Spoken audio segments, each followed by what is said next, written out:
Lebih dari 8 bulan pandemi COVID-19 berjalan di Indonesia, tetapi hingga saat ini belum ada tanda-tanda penularan virus corona dapat dikendalikan.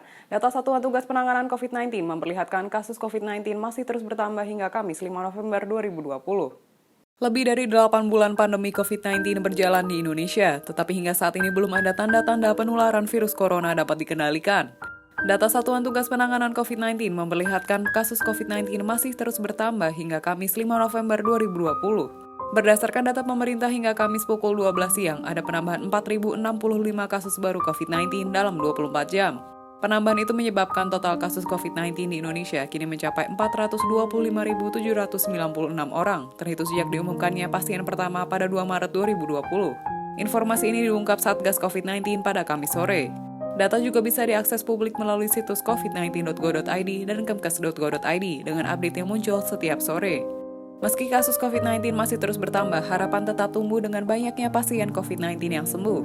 Dalam sehari ada penambahan 3.860 pasien COVID-19 yang sembuh dan dianggap tidak lagi terinfeksi virus corona. Mereka dianggap sembuh berdasarkan pemeriksaan dengan metode polymerase chain reaction atau PCR yang memperlihatkan hasil negatif virus corona. Dengan demikian, total ada 357.142 pasien COVID-19 yang sembuh sejak awal pandemi. Akan tetapi, masih ada kabar duka dengan bertambahnya pasien COVID-19 yang meninggal dunia. Pada periode 4 hingga 5 November 2020, ada 89 pasien COVID-19 yang tutup usia, sehingga angka kematian akibat COVID-19 di Indonesia kini berjumlah 14.348 orang. Dengan data tersebut, maka kasus aktif COVID-19 saat ini tercatat sebesar 54.306 orang. Selain kasus positif, pemerintah juga mengungkap bahwa saat ini ada 55.943 orang yang berstatus suspek. Sebanyak 4.065 kasus baru COVID-19 diketahui setelah pemerintah melakukan pemeriksaan terhadap 39.581 spesimen dalam sehari. Dalam jangka waktu yang sama, ada 31.306 orang yang diambil sampelnya untuk pemeriksaan spesimen.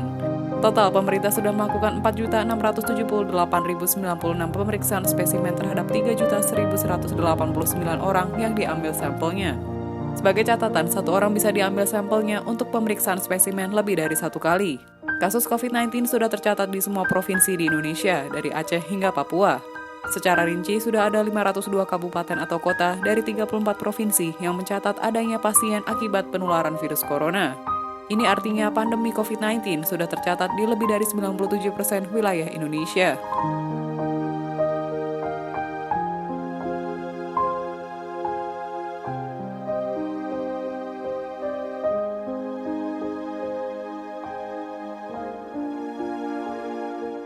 Demikian informasi dari Tribun Jateng Update. Saksikan terus Tribun Jateng Update hanya di channel YouTube Tribun Jateng.